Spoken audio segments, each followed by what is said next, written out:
Ulitin ko po, lahat po ay iniimbestigahan. Kung ano pong kalalabasan ng investigasyon na currently ongoing pa rin, and we will solve this problem for the Filipino people. Nalulungkot ako kasi mahaba listahan. Totoo lang. Mahal na mahal kong organisasyon ng Philippine National Police. Pero yun nga, we just need to do our job. Yun lang naman yun eh. This is the function of the National Police Commission. Ito yung institusyon na talagang dapat maging pulis ng pulis eh. So, malungkot, pero ito trabaho natin. Ulitin ko po, lahat po ay iniimbestigahan. We are aware of those statements. We are aware of facts. Let's just say that no sacred cows. Kung ano pong kalalabasan ng investigasyon na currently ongoing pa rin, in spite of the 2 cases filed, tuloy-tuloy pong investigasyon ng National Police Commission, and we will solve this problem for the Filipino people. Kasi kanina nabanggit po sila General Torre and si spokesperson. So, kasi sir, quote-unquote, sinabi po ni Police Brigadier General Jane Fajardo na nagtatrabaho lamang daw po ang mama. So, yun po yung sinabi niya sa mga nakaraang press briefing regarding this. So, sir, may possibility po ba na silipin din po natin yung mga naging justify nila Fajardo and same with General Torre for this investigation, sir? Ulitin ko po, lahat po ay iniimbestigahan. We are aware of those statements. We are aware of facts. Let's just say that no sacred cows. Kung ano pong kalalabasan ng investigasyon na currently ongoing pa rin, in spite of the 2 cases filed, tuloy-tuloy pong investigasyon ng National Police Commission, and we will solve this problem for the Filipino people. Bago malinis po, kasi nung una po, sinabi kaya siya inilipat sa Region 12 from CIDG ay personal choice po ni General Macapas. So, ang tanong ko po ngayon, bakit po ba siya nilipat sa Region 12? May kaugnayan pa rin po ba dun sa kanya mga supposedly violations or complaint doon sa missing Sabongeros case? I think the better person to answer that question is no less than the Secretary of Justice. He has answered that question very clearly. And I think you just have to do your research sa archives kung ano sinabi ni DOJ Secretary Boying Rimulya. Klarong-klaro yung sagot ni Secretary Rimulya. Yes, from PTV4, Mr. Ryan Lesigas. Hi, sir. Sir, one question lang for soundbite purposes lang. Under 90 days preventive suspension, ano yung mga benefits na mawawala kay General Macapas? I'm aware, nasweldo yan, di ba? Nasweldo. Pero walang benepisyo. He's still gonna receive his salaries, but the other benefits he won't receive. I think if there are bonuses intended for the year, the mere fact that you're suspended for 1 day or 90 days, you're not entitled to receive any of those benefits.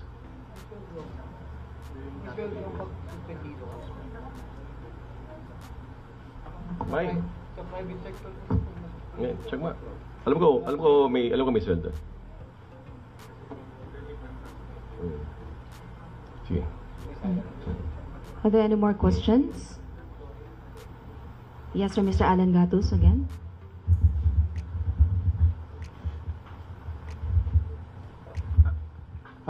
Sir, tanong ko lang, no? Pwedeng para maano lang namin, maklaro lang namin kasi natanong kanina si General Torres, si General Fajardo, pagkatapos ay from, yun nga, nabanggit na rin, from CIDG, bigla nilipat ng Region 12 at pagkatapos ngayon, inireklamo, may preventive suspension. Yung ba mga circumstansya, pwede ba namin malaman na pwedeng mapasama sa investigasyon si General Torres at si General Fajardo? Sagutin kita ng ganitong aspeto. Ayokong pagsabungin ng mga tao, ayokong to identify particular people, 'di ba? Especially ngayon na may mga bagay-bagay na nangyari. Let's just say na we are just investigating the Sabong case. Kung sino yung mga involved dyan, sino yung mga nagproteksyon dyan, kasama sa inimbestigahan namin yan. Pero we're not in any way pinpointing, if you know what I'm trying to say, or targeting certain personalities. That's not the case. Ang ginagawa nating investigasyon factual. Ang ginagawa nating investigasyon exhaustive. Kasi yun ang dapat nang gawing investigasyon Pero it is not in any way to target certain personalities. Yun na lang. Kasi pag sinagot ko yung tanong mo ng diretsyo, sabong yun So, sabong na nga, sabong pa. Diba? So, no need. Diba? So, okay na yun. Sir, kung lulutang sa investigasyon yung mga pangalan nila, isa-summon ba sila para mag-reply? Kung kinakailangan. Kung kinakailangan. Ito ang trabaho namin Yun ang trabaho ng National Police Commission. So, ika nga, diba? Police ng police. So, we really have to do our job well. Hindi naman pwedeng you're looking into an investigation tapos nakapikit yung mata mo for certain personalities. Kung sino talaga ang kasama dyan, yun ang kasama dyan. Sir, last na lang talaga sa akin. Totoo na to.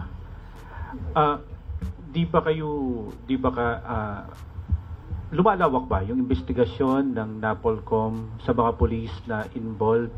Kasi katulad to, may General Macapas, hindi naman siya nababanggit dati, pero suddenly nabanggit siya ngayon dahil nga sa reklamo ni Ella Kim. May mga personalidad pa ba na tinitignan ang NAPOLCOM na possible involved within the organization ng PNP? Meron pa po mga ilang pangalan, at least 4 more. We are hoping nga yung lumapit sa atin, gawa ng affidavit yung sinasabi niya. So, kung tuluyan ng lumabas yung taong ito, at ipapel niya yung sinasabi niya, then we will also share it with the Department of Justice. But I repeat and I stress, our investigation is still ongoing in spite of the cases already filed with the NAPOLCOM. Tuloy-tuloy po. Hindi po pwedeng yung justice partial. Kailangan po buo para po mas matuldukan na natin itong yugto na to sa kasaysayan ng bansa natin. So, kung ano pong kailangan pang investigasyon at sino pong kailangan investigahan, tuloy lang po tayo. We are looking into at least 4 more names here in the National Police Commission kung anong posibleng involvement pa nila o nila kung sakasakali dito sa missing Sabongeros case. Police yun. Talagang iba talaga. Dapat nag-media man na lang ako Okay na yun. Okay na yung 4. Active policeman. Sir, anong connection ng 4 kay General? Yes, Miss Marlene. Okay na yun.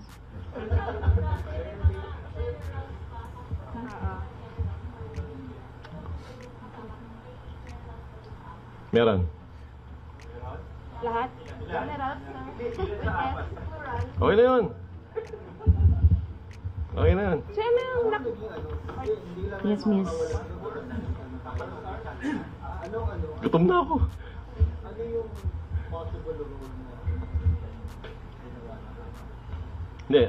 These are names given to us by a possible witness, and we're hoping that that witness surfaces. So, we're really hoping for him to come out.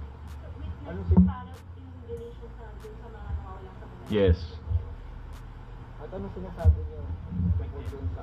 He's providing us names and the involvements of these names. Okay. Thank you, sir. Are there any more questions? Sabihin na lang natin na we're establishing linkages also. So bukod dun sa witness namin na nagbabanggit na 4 na pangalan, meron pa kaming mga sinisilip na pangalan na bukod pa doon sa binabanggit ng ating possible witness. Police din.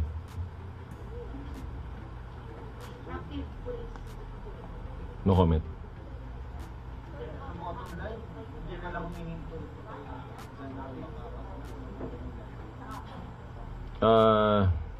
Tuloy-tuloy pang investigasyon natin. Hindi ko mo na ma-reveal yung iba pang detalye. Lumalawak. yung mismo sa kaso ng missing sa Bongeros, hindi sa paggalaw ng ebidensya? Sa missing sa Bongeros. So sana lumutang yung, kung nakikinig yung taong yon sa press con na to, sana lumutang ka at sana papelan mo yung mga sinasabi mo sa akin.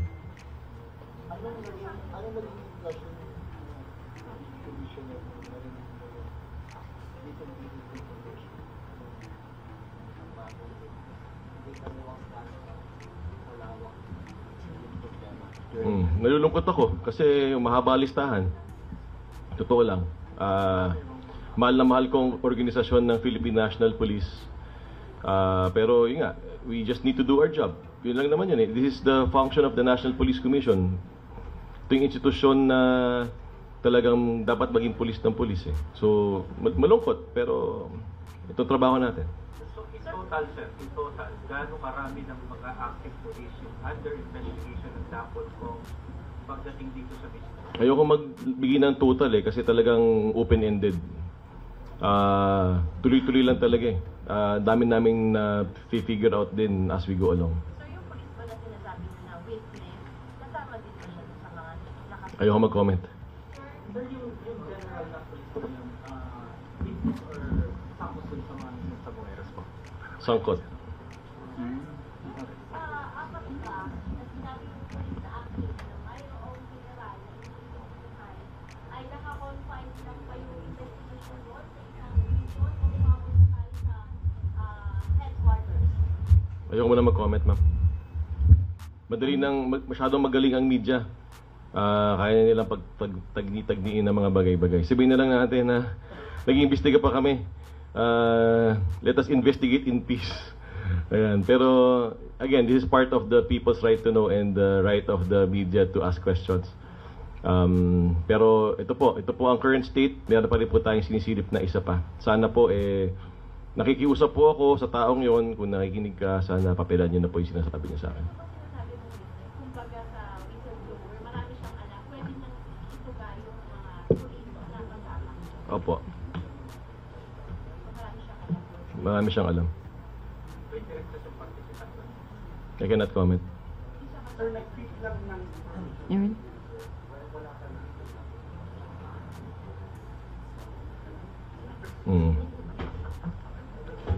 So if there are Actually, no- this is a wake-up call, actually, because people are realizing the importance of bringing out the truth. So kung na-inspire tayo dun sa ibang mga tao na nag-file ng complaint, na-inspire siguro rin yung taong to bring to our attention certain other details. Kung meron pa nakikinig na may alam pa sa missing sa Bongeros case, ako'y nananawagan na maaari po kayong lumapit sa kahit na anong ahensya ng gobyerno, sa DOJ, sa PNP, sa NBI, at lalong-lalo na po sa National Police Commission. Alright. Sige. If-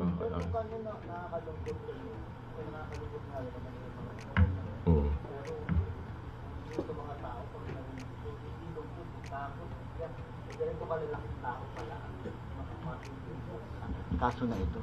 Kaya po may importansya na na magkaroon po talaga ng strong institutions. Gaya po na itong kasong to, it highlights the need for that. Kasi otherwise, sino pang titingin? I mean, there are other bodies, yes, but meron po talagang overseer ang Philippine National Police eh. Ito po ang National Police Commission. Alright. Are there any more questions? If there's... Kung kaya sagutin. Alright, if there are no Kaya other sagutin. matters, at this juncture, we would just like Hindi ask... ba tapos? Any more questions? Sorry. Any more questions? Other matters? Mag-mic ka pa rin. Kawawa naman iba. Hindi mo narinig. Nag-PR yata kayo yesterday, no? Yung parang recognizing yung statement ni acting chief dun sa sinabi niya na he will implement the NAPOLCOM resolution. Please explain ko anong gusto niya sabihin. Una, nagpapasalamat tayo kay Chief PNP General Nartates. Thank you for implementing our National Police Commission resolution. Thank you for recognizing civilian authority over the uniform service. Thank you for recognizing institutions. Buo po ang suporta ng National Police Commission sa inyo. Nandito po kami para mag-succeed po kayo. At we're very happy na kayo po ang niloklok ng ating Pangulo sa Philippine National Police. Congratulations po sa inyo, General Nartates. All right. Since there are no further questions,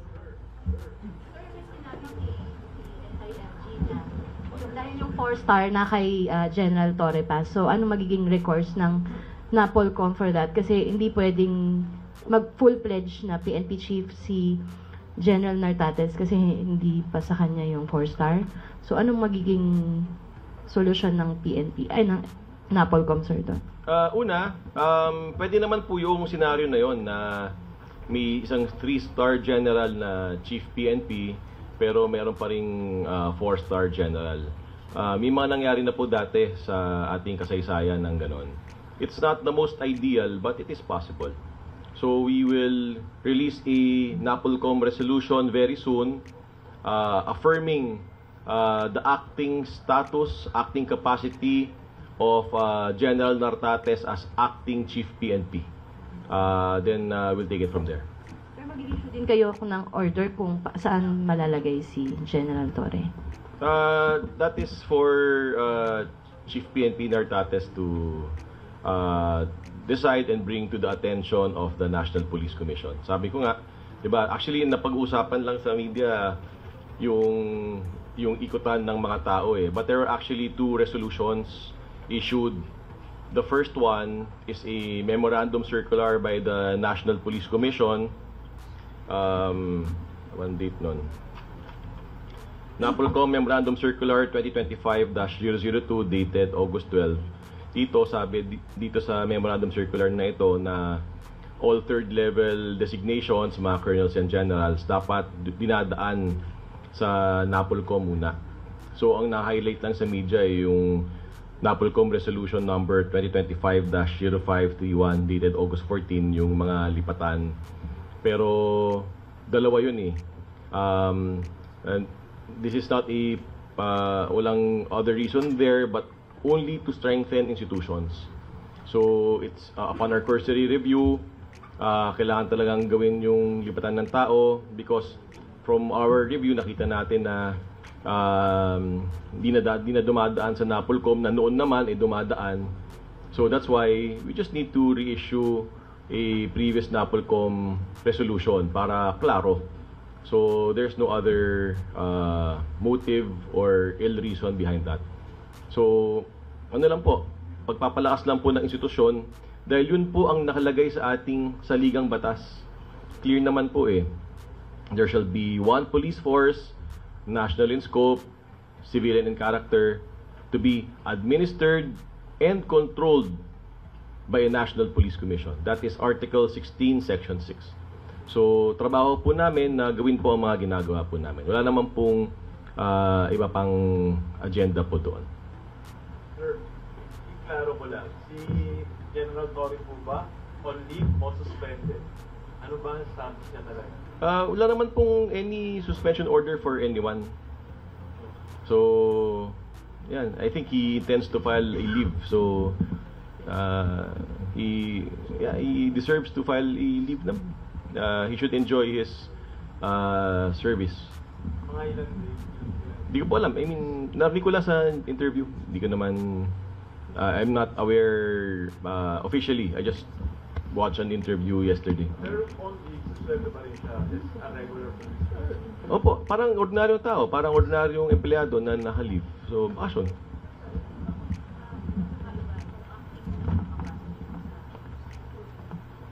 Yung pong difference po noon, syempre, ang under the law, the PNP chief should have the rank of a 4-star general. So iba po yung rango, iba po yung opisina o yung designation niya. So hanggat may 4-star pa hong nakupo, hindi mo makukuha nung acting chief PNP, in this case si General Nartates, yung pong 4-star na nararapat for bilang chief PNP. Kaya acting pa lang po.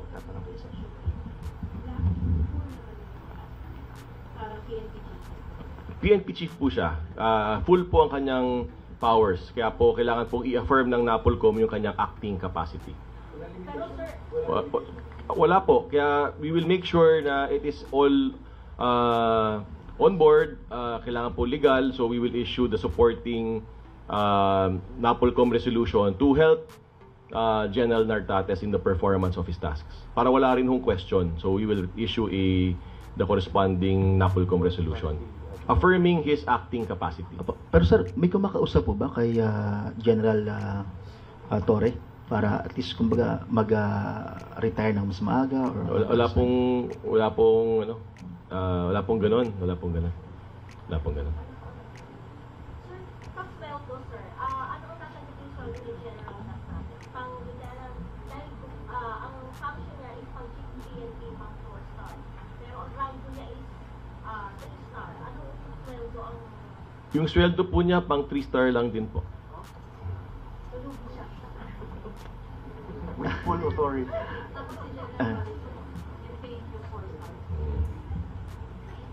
Ano pong sabi ni General Nartates? Huwag niyong pagsabungin mga tao. NAPOLCOM resolution 2025 kasi 13 yung ibigyan ng mga bagong person. Considering si General Nartates active with PNP, paano sir, i-modify mo dito, i-re-issue na ulit yung resolution? Hindi na po kailangan mag-issue ng panibagong resolution. There is a sitting Chief PNP in the person of General Nartates, and we repeat, and I have reassured General Nartates personally na we will not micromanage the PNP. So, idaan po lahat sa proseso. We're happy with that. So, magtayo po siya ng SOPB niya, idaan po niya sa NAPOLCOM. That's fine with us. Basta daan lang po sa proseso. We will be 100% behind General Nartates. We want him to succeed. And I hope he's listening, and the whole men and women of the PNP sana ay nakikinig. Ibigay po nating lahat ang suporta ninyo, suporta natin sa ating bagong Chief PNP na si General Jose Melchio Nartates Jr. Pero sir, hindi mag-cause ng ng conflict halimbawa dahil yung sahod ni General Nartates pang third lang, tapos they are good soldiers. They will work. Yun ang utos kailangan maging Chief PNP ka. Trabaho lang. In team way na bago ako napuntang NAPOLCOM, nung pleb ako, ang kinikita ko 11,000 dun sa pleb, di ba? Wala sa sweldo yan. So, kung ano ang kailangan gawin na trabaho, kailangan mo gawin yung trabaho. Assign si General Torre, pwede ba yun gawin ng PNP chief ni General Nartates? Kumbaga, i-assign sa ibang I cannot second guess Chief PNP Nartates. So let him decide kung what he wants to do. May nagbiro nga sir kumbaga magpalit sila si General Torre daw ang ilagay sa Western Mindanao. Ayoko na lang magpasabog ng mga tao. Yes. Ayoko talaga. Sir, Sir, question. Ayaw. pero susunod siya, di ba? Any other questions? Sir, question. Sir, question po. Sir, wala pa rin yung full authority kung halimbawa like gusto i-assign ni General Nartates si General Torre. Why are you asking me? Ask General Nartates. Di ba? Sir, yung sinabi ni Secretary Remulla na walang violation si General Torre, sa mata ng NAPOLCOM, sa tingin niyo ba may violation pa o wala po? Sabihin na lang natin na kami ay nagpapasalamat sa ating presidente, papasalamat tayo sa ating Secretary of Interior. Actually, totoo niyan, I really want to remain silent, and I've chosen to remain silent for weeks already. Importante lang dito we just remain humble, trabaho lang po tayo, gawin lang po natin ang nararapat. And I would like to thank the President for siding with institutions, and thank you, Mr. President, for knowing the importance of the National Police Commission. Maraming salamat po. Nagkaroon ba kayo ng back and forth or Wala. Okay na yan, let's wrap up. Sir, last na lang Yeah, ako. ako din isa na Sir, lang. yung process na lang. Di ba, sir, pag yung placement sa certain position, recommendation from the Chief PNP, yung process, idadaan sa NAPOLCOM. And then, ang NAPOLCOM may kapangyarihan na i-modify, palitan yung mga sa tingin nyo ay pwede doon. Meron po bang, after po ba nun, kayo na ang magsasubmit sa palasyo for approval? Or pwedeng may say pa rin ang PNP na pag-usapan nyo yung tungkol doon sa, kunyari, sa isang position doon, NCRP or kung ano mang position, CIDG or ano? So the Chief PNP gives us a list. We will confirm. Totoo niyan, di naman kinakailangan din na teknikalan eh. But for as long as the process is there and open communication lines tayo with the Philippine National Police. And I repeat, we will not micromanage the Philippine National Police. We fully trust and support General Nartates. So, gawin lang natin sa tamang proseso.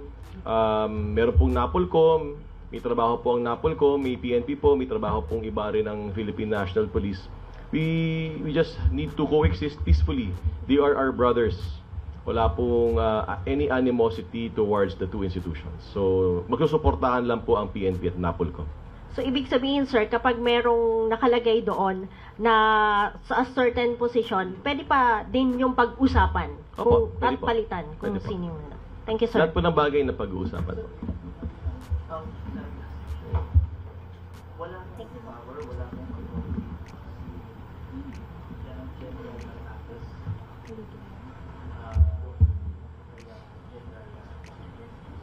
Ayaw ko nang sagutin yung tanong na yan. Yan. Sabihin na lang natin na General Nartates is the current Chief Philippine National Police. Ang pwesto po ni General Nartates PNP Chief. So we will respect the PNP Chief. Alright, so for last question, please. Sir, singit ko lang po, no? Attorney, for context lang po siguro kasi sinasabi niyo po na mag-i-issue po ng resolution to confirm, To affirm. For context lang po siguro, necessary pa po ba yung confirmation ng yung affirmation ng NAPOLCOM of Nartates as acting chief para fully yung powers, ma-exercise niya yung powers niya as acting chief or as support ho dun sa position? Both po, kasi I think when I was watching the turnover, ang nakita ko po dun sa Cargen sa likod, OIC yung nandun eh. So, di ba? So, yeah. Iba yung OIC, iba yung acting. Iba rin yung full. So, to support General Nartates and to formally show our 100% support, we will issue a resolution affirming that he is the acting Chief PNP. Importante yon.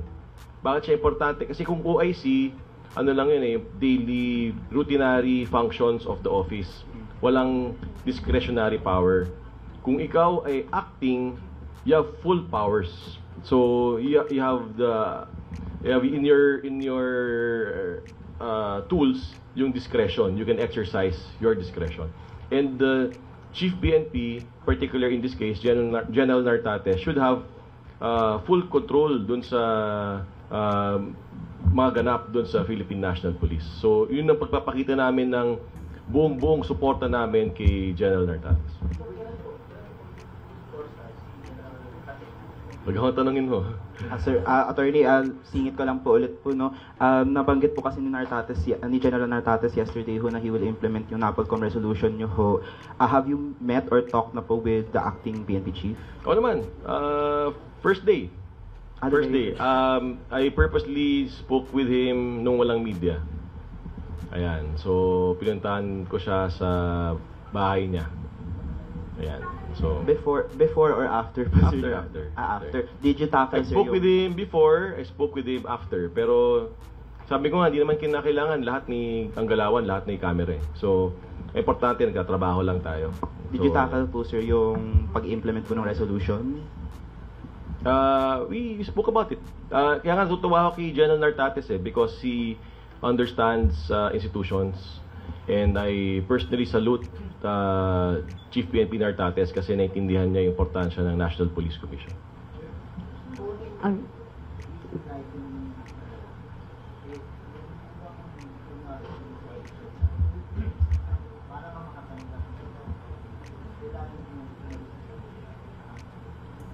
Oo naman, kasi you cannot be an employee of to... okay na yun. Alright, Okay na yun. we thank you Ayoko for all your masabong. questions. Lana. So at this point, we'd just like to invite our Vice Chairperson and Executive Officer, Commissioner Kalinisan, for his closing statement. Sir. I would like to apologize to the media. I repeat, alam ko namang mahal ko kayo, alam ko namang may access kayo sa akin, at di naman ako suplado. Pero pagpasensyahan nyo na, I just want to give, I just want to keep quiet. Na-corner nyo lang ako ngayon because we have something to discuss about the issue on the missing Sabongeros case. I'm asking for your understanding. Pero ang importante po, magtrabaho lang po tayo. Importante po, magpakubaba po tayo. Importante po, nagagampanan po natin ating tungkulin sa taong bayan. Yun po importante. Trabaho lang po. At makakaasa po kayo na ang inyong National Police Commission ay nandito po para maging pulis ng pulis at nandito po kayo para paglikuran kayong lahat. Maraming salamat po.